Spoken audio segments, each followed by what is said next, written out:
کہ وہ اپنے رب پر توکل کرتے ہیں، نماز کی پابندی کرتے ہیں، زکوٰۃ کو ادا کرتے ہیں اور سچے اور پکے مومن ہیں۔ اللہ تبارک و تعالیٰ فرمایا کہ جن لوگوں کی یہ صفات ہوں یہی لوگ پکے اور سچے مومن ہیں۔ آیت نمبر 5 میں اس بات کو بیان کیا کہ کچھ لوگ جہاد کے لیے دل و جان سے آمادہ نہ تھے اور مجاہدین کی خواہش تھی کہ ابو جہل کی قیادت میں مشرکین مکہ کے مسلح اور منظم لشکر کی بجائے ابو سفیان کے تجارتی قافلے سے ٹکراؤ ہو جائے۔ اللہ تبارک و تعالیٰ نے فرمایا کہ مشرکین مکہ سے تصادم کو مقدر فرمایا تاکہ حق کی حقانیت اور غلبہ ثابت ہو جائے۔ آپشن 2 تھے، یعنی کہ ذہن کے اندر کہ ابو سفیان کے قافلے کے اوپر حملہ کیا جائے یا جو مشرکین مکہ تھے ان کے ساتھ مقابلہ کیا جائے۔ تو اللہ تبارک و تعالیٰ نے فرمایا کہ تم جو ہے حق کے غلبے کے لیے کفار مکہ کے ساتھ مقابلہ کرو تاکہ اللہ تبارک و تعالیٰ تمہیں اس کے اندر جو ہے نصرت اور فتح بھی عطا فرمائے گا، اور پھر اس انداز سے، اس وجہ سے اللہ تبارک و تعالیٰ حق کی حقانیت اور اس کا غلبہ بھی ثابت ہو جائے گا۔ یعنی یہ اللہ تبارک و تعالیٰ نے مقدر فرما دیا اہل ایمان کے لیے۔ اسی طرح چلتے ہوئے آیت نمبر 8 سے اس بات کو بیان کیا کہ اللہ تبارک و تعالیٰ نے بدر کے اندر مجاہدین کے اطمینان قلب کے لیے اور فتح کی بشارت کے طور پر فرشتے مدد کے لیے بھیجے، اور میدان بدر میں سخت زمین اور پانی کے چشمے کفار کے پاس تھے، یعنی ان کے پاس زمین بھی سخت تھی اور پانی کے چشمے بھی کافروں کے پاس تھے، اور نرم زمین جس پر چلنا دشوار ہوتا ہے وہ مسلمانوں کے پاس تھی، اور مسلمانوں کے پاس پانی کی بھی قلت تھی، جس کی وجہ سے مسلمانوں کے دلوں میں طرح طرح کے توہمات پیدا ہونا شروع ہوئے۔ تو اللہ تبارک و تعالیٰ نے بارش برسائی اور مسلمانوں نے وافر مقدار میں پانی جمع فرما لیا، اور ان کی شرعی اور طبعی ضروریات کو اللہ تبارک و تعالیٰ نے اس انداز سے پورا فرما دیا، اور دلوں کو بھی اللہ تبارک و تعالیٰ نے اطمینان عطا فرمایا۔ یعنی وہ ان کے دل میں جو توہمات پیدا ہو رہے تھے کہ ہمارے پاس اسباب کی کمی ہے، تو اللہ تبارک و تعالیٰ نے ان کے اطمینان کے لیے بارش برسائی۔ بارش برسنے کی وجہ سے ان کی زمین کے اندر بھی جو ہے بہتری آ گئی، اور ان کو پانی بھی میسر ہو گیا، اور ان کی طبعی اور شرعی ضرورت کو بھی اللہ تبارک و تعالیٰ نے اس انداز سے پورا فرما دیا۔ پھر اللہ تبارک و تعالیٰ نے میدان جہاد میں پسپائی کرنے والوں کو اپنے غضب کا حقدار قرار دیا، یعنی جو میدان جنگ میں ذلت اور رسوائی کا سبب بن رہے ہیں، تو اللہ تبارک و تعالیٰ نے فرمایا کہ یہ میرے غضب کا شکار ہو رہے ہیں، میرے غضب کا حقدار ہیں، اور اس لیے اللہ تبارک و تعالیٰ نے فرمایا کہ ان کے اوپر میرا غضب آئے گا۔ میدان بدر میں رسول اللہ صلی اللہ تعالی علیہ وسلم نے مٹھی میں ریت لے کر کافروں کی جانب پھینکی اور فرمایا یہ لوگ رسوا ہو جائیں، اور یہ ریت جو ہے ان کی آنکھوں میں جا پڑی۔ اللہ تبارک و تعالیٰ فرماتا ہے میرے پیارے محبوب علیہ الصلوۃ والسلام وما رمیت اذ رمیت ولکن اللہ رما، اے محبوب وہ جو آپ نے اپنے ہاتھوں میں ریت یا کنکریاں لے کر پھینکی تھی کافروں کے اوپر، اے محبوب وہ آپ نے نہیں پھینکی، در حقیقت اللہ تبارک و تعالیٰ فرماتا ہے وہ میں نے پھینکی ہیں۔ یعنی حضور کے پھینکنے کو اللہ تبارک و تعالیٰ فرما رہا ہے محبوب یہ پھینکنا آپ کا نہیں بلکہ یہ پھینکنا میرا ہے، کیونکہ پھینک تو آپ رہے تھے لیکن اس کے اندر طاقت جو ہے وہ میری تھی۔ اللہ تبارک و تعالیٰ نے حضور علیہ السلام کو فرمایا وما رمیت اذ رمیت ولکن اللہ رما، پھینکی ظاہری طور پر تو آپ پھینک رہے تھے لیکن حقیقت میں وہ اللہ تبارک و تعالیٰ نے ہی پھینکی تھی۔ پھر اللہ تبارک و تعالیٰ نے بدر کو فیصلہ کن جنگ قرار دیا اور مسلمانوں سے فرمایا اے ایمان والو، اللہ اور اس کے رسول صلی اللہ علیہ وسلم کے بلانے پر فوراً حاضر ہو جاؤ۔ جب رسول کریم علیہ السلام تمہیں اپنی طرف بلائیں یا کسی چیز کی طرف بلائیں تو تم حضور کی بارگاہ میں حاضر ہو جاؤ جو تمہارے لیے حیات آفریں ہیں۔ یعنی حضور علیہ السلام اگر تمہیں بلائیں گے تو تمہاری بہتری کے لیے بلائیں گے، تم نے حضور کی بارگاہ میں فوراً حاضر ہو جانا ہے۔ مزید فرمایا کہ اللہ اور اللہ کے رسول صلی اللہ علیہ وسلم سے خیانت نہ کرو اور اپنی امانتوں کے اندر بھی خیانت نہ کرو، یعنی دین کے معاملے میں بھی خیانت نہیں ہونی چاہیے اور دنیاوی معاملات کے اندر بھی خیانت نہیں ہونی چاہیے۔ ہجرت کے موقع پر مشرکین مکہ نے اپنے پارلیمنٹ یعنی دار الندوہ میں رسول اللہ صلی اللہ تعالی علیہ وسلم کے بارے میں جو مشاورت کی، ایک منصوبہ بنایا گیا، ایک پلاننگ کی گئی، اس کے احوال بیان کرتے ہوئے اللہ تبارک و تعالی ارشاد فرماتا ہے، اے محبوب اس وقت کو یاد کیجئے جب کافر آپ کے خلاف سازش کر رہے تھے تاکہ آپ کو قید کریں یا معاذ اللہ قتل کر دیں یا جلا وطن کر دیں۔ وہ اپنی سازش میں لگے ہوئے تھے اور اللہ تبارک و تعالیٰ خفیہ تدبیر فرما رہا تھا، اور اللہ تبارک و تعالیٰ بہتر تدبیر فرمانے والا ہے۔ یعنی اللہ تبارک و تعالیٰ حضور علیہ السلام کو فرما رہا ہے، محبوب وہ منظر یاد کیجئے، وہ وقت یاد کیجئے جب کفار دار الندوہ میں بیٹھ کر آپ کے خلاف منصوبے بنا رہے تھے، آپ کے نعوذ باللہ قتل کے جو ہے پلاننگ کی جا رہی تھی، یا آپ کو جلا وطن کرنے کی پلاننگ کی جا رہی تھی، یا آپ کو قید کرنے کی جو ہے پلاننگ کی جا رہی تھی تاکہ اسلام کی تبلیغ کو روکا جائے، اسلام کا پیغام جو ہے اس کو روک دیا جائے۔ اللہ نے فرمایا کہ وہ تو اپنی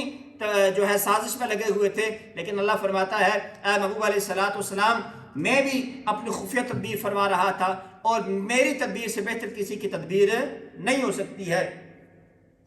آیت نمبر 31 سے اس بات کو بیان کیا گیا کہ کفار مکہ اپنے سرکشی کی وجہ سے اس طرح کے مطالبات کرتے تھے کہ اگر آپ کے پاس یہ قرآن حق ہے تو اللہ سے دعا کیجئے کہ اللہ کریم ہم پر آسمان سے پتھر برسائے یا ہمیں دردناک عذاب دے، مگر اللہ تبارک و تعالیٰ فرماتا ہے وَمَا كَانَ اللَّهُ لِيُعَذِّبَهُمْ وَأَنْتَ فِيهِمْ، اے محبوب علیہ السلام آپ ان کے اندر موجود ہیں، تو اللہ تبارک و تعالیٰ فرمایا جب تک آپ ان کے اندر موجود ہیں میں اللہ ان کو عذاب نہیں دوں گا، ان کو عذاب نہیں دوں گا، اور جب تک یہ استغفار کرتے رہیں گے تو بھی میں ان کو عذاب نہیں دوں گا۔ تو اللہ تبارک و تعالیٰ فرماتا ہے کہ آپ کا موجود ہونا اہل ایمان کے اندر اور دنیا کے اندر موجود ہونا یہ اللہ تبارک و تعالیٰ کے عذاب سے بچنے کا ایک ذریعہ ہے۔ عذاب سے لوگ بچے ہوئے ہیں تو حضور علیہ السلام کے وجود مسعود کی برکت سے بچے ہوئے ہیں۔ پھر اللہ تبارک و تعالیٰ فرماتا ہے کہ اگر اہل ایمان استغفار کرتے رہیں گے، جب تک بندہ اللہ تبارک و تعالیٰ کی بارگاہ میں عاجزی اور انکساری کے ساتھ استغفار کرتا رہتا ہے، اللہ تبارک و تعالیٰ اس کو عذاب سے بچائے رکھتا ہے، اللہ تبارک و تعالیٰ اس کو عذاب نہیں دیتا۔ یعنی توبہ انسان کرتا رہے، استغفار کرتا رہے، اپنے رب سے ڈرتا رہے، اور جو ہے بے شرم ہو کر، بے حیا ہو کر، یا جو ہے بے دھڑک ہو کر اللہ تبارک و تعالیٰ کی نافرمانی نہ کرے، تو پھر اللہ تبارک و تعالیٰ اس کو عذاب سے محفوظ فرما لیتا ہے۔ اسی طرح اللہ تبارک و تعالیٰ نے پھر فرمایا کہ بیت اللہ کے پاس مشرکوں کی نماز سیٹیاں اور تالیاں بجانے کی صورت میں تھی۔ یعنی وہ کیا کرتے تھے، آ کر جب اہل ایمان نماز کی ادائیگی کے لیے بیت اللہ کے پاس جمع ہوتے تو مشرکین جو ہیں نماز کے دوران سیٹیاں بجاتے اور تالیاں بجاتے اور نماز مسلمانوں کی خراب کرنے کی کوشش کرتے۔ آگے چل کر اللہ تبارک و تعالیٰ نے مقصد جہاد بیان فرمایا، اور ان سے جنگ کرتے ہوئے اللہ تبارک و تعالیٰ نے فرمایا کہ ان سے جنگ کرتے رہو، ان سے جنگ کرتے رہو حتیٰ کہ کفر کا غلبہ نہ رہے اور پورا دین اللہ تبارک و تعالیٰ کا ہو جائے۔ یعنی اللہ تبارک و تعالیٰ کے دین جو ہے جب تک غالب نہ آ جائے تم اس وقت تک جہاد کرتے رہو۔ اللہ کریم کی بارگاہ میں دعا ہے کہ اللہ کریم قرآن پاک کو صحیح معنوں میں سمجھنے کی اور اس پر عمل کرنے کی توفیق رفیق عطا فرمائے۔ وما علیہ الا البلاغ المبین۔